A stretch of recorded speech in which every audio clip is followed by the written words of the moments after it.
अस्सलाम वालेकुम दोस्तों, आज मैं इस लेक्चर में आप सबको फॉर लूप समझाऊंगा कि ये कैसे वर्क करता है और इसका क्या सिंटैक्स है। तो सबसे पहले देखिए लिखा हुआ है फॉर, और उसके बाद हम कोई ना कोई वेरिएबल यहाँ पे इनिशियलाइज करवाएंगे और उस वेरिएबल को कोई ना कोई कंडीशन लगाएंगे उस पर, और उस वेरिएबल को या तो हम इंक्रीमेंट करेंगे या डिक्रीमेंट करेंगे, और जो चीज़ हम उसके मुताबिक प्रिंट करवाना चाहते हैं वो यहाँ पर हम प्रिंट करवाएंगे। इंक्रीमेंट का मतलब कि नंबर या तो बढ़ेगा, या डिक्रीमेंट का मतलब नंबर कम होगा, डिक्रीज होगा। अभी आपको इसका प्रोग्राम करवाता हूँ ताकि आपको मज़ीद बेहतर समझ आए। वो कोड क्या है, आपने कोड में ये लिखना है कि एक जो स्टैटिक है वो 4 बार प्रिंट हो, अगर प्रिंट एफ में एक ही दफ़ा लिखा जाए। सबसे पहले कोई ना कोई वेरिएबल इनिशियलाइज करवाएंगे, उसको कोई वैल्यू असाइन करेंगे, और ज़्यादातर हम जो वैल्यू असाइन करते हैं फॉर लूप में या वैसे भी लूप में, तो हम उसे ज़्यादातर 1 ही असाइन करते हैं। तो मैंने कह दिया इंट आई इज इक्वल है 1। अब देखिए मैं कितनी बार स्टैटिक को प्रिंट करवाना चाहता हूँ, एक स्टैटिक को मैं 4 बार करवाना चाहता हूँ। मैं लिखूंगा आई लेस देन इज इक्वल है 4। अगर आपको कोई चीज़ समझना है तो परेशान ना हो, अभी मैं आपको आगे ड्राई रन करवाऊंगा तो आपको फिर मुकम्मल समझ आ जाएगी। तो जितनी दफ़ा प्रिंट करवाना है मैंने उतनी बार लिख लिया, और फिर आगे जाहिर बात है मेरा नंबर जो है बढ़ेगा तो आई प्लस प्लस। देखिए सबसे पहले क्या होगा, सबसे पहले उसने वेरिएबल डिक्लेयर करवाया, वो कहेगा आई इज इक्वल है 1। अभी इसका अलग कॉलम जनरेट हो गया इनिशियलाइजेशन का। इसी तरह उसने क्या कंडीशन लिखा, आई लेस देन इज इक्वल है 4, तो इसका एक अलग जनरेट होगा। इसी तरह आई जो है वो इंक्रीमेंट हो रहा है, वो यहाँ पे लिख दिया।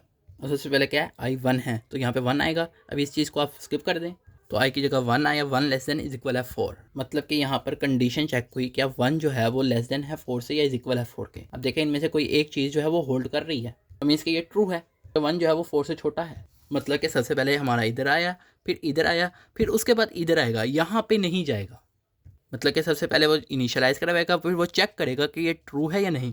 ट्रू है तो यहाँ पे आ जाएगा, और यहाँ पे क्या लिखा हुआ है, स्टैटिक। तो इसने एक स्टार जो है वो प्रिंट करवा दिया कंडीशन चेक करने के बाद, अगर ट्रू हुई। अब कंडीशन ट्रू हुई, ये चीज़ हो गई, एग्जीक्यूट होगी। इसके बाद दोबारा लूप आएगा, और यहाँ पे मीन्स के इसके बाद यहाँ पर आएगा।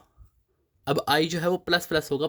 इसका मतलब ये होता है कि प्लस प्लस का मतलब है यानी कि जो वैल्यू है वो एक बढ़ जाएगी, कि अगर आई 1 है तो वो 2 हो जाएगा। अब आई जो है वो हो गया 2। अब आई में क्या पड़ा है, 2 पड़ा है, तो 2 को चेक करेगा, 2 जो है वो छोटा या बराबर है 4 के।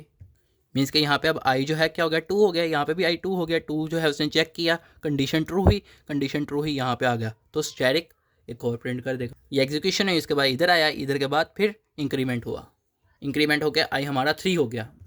मीन्स कि यहाँ पर आई 3 जो क्या चेक करेगा, 3 जो है छोटा या बराबर है 4 के। ट्रू हुआ, ट्रू हुआ, और यहाँ पे हमारा आ गया, यहाँ पे क्या है स्टैटिक, तो एक और स्टैटिक प्रिंट हो गया। जैसे ही स्टैटिक प्रिंट हुआ, यहाँ पे आया, यहाँ के बाद दोबारा इंक्रीमेंट हुआ। अब आई हमारा 3 था, वो क्या हो गया, अब 4 हो गया, इंक्रीमेंट हो गए। अब उसने 4 को चेक किया कि 4 लेस देन या इज इक्वल है 4 के, तो 4 जो है वो लेस देन तो नहीं है मगर इक्वल है, कि कंडीशन ट्रू है। यहाँ पे 4 हुआ, ये चेक हुआ, चेक होने के बाद ट्रू हुआ, ट्रू होने की वजह से इधर आ गया, तो हमारा एक और स्टैटिक प्रिंट हो गया। अब आई फिर बढ़ा, आई 4 था, अब ये जो है 5 हो जाएगा। मीन्स के यहाँ पे ये इंक्रीमेंट होके, यानी कि यहाँ पे सॉरी प्रिंट एफ होके उसके बाद इंक्रीमेंट हुआ, 5 हुआ। आई जो है 5 चेक करेगा, 5 जो है वो लेस देन या इक्वल है 4 के। बट यहाँ पे देखिए कंडीशन फॉल्स हो गई, तो जैसे ही कंडीशन फॉल्स हुई वो इस लूप से बाहर निकल आया। उसने ये नहीं देखा क्या है कंडीशन फॉल्स है, उसने देखना ही नहीं, उसने इग्नोर करना है। और रिटर्न 0 है, रिटर्न 0 का मतलब यानी कि आपका प्रोग्राम जो है वो टर्मिनेट कर गया। तो मतलब कि हमारा लूप कब तक चलेगा, जब तक हमारी कंडीशन ट्रू होती रहेगी। जैसे ही फॉल्स होगी हमारा लूप जो है वो टर्मिनेट कर देगा, मीन्स के कंप्लीट हो जाएगा। तो आई होप आपको ये लेक्चर समझ आया होगा।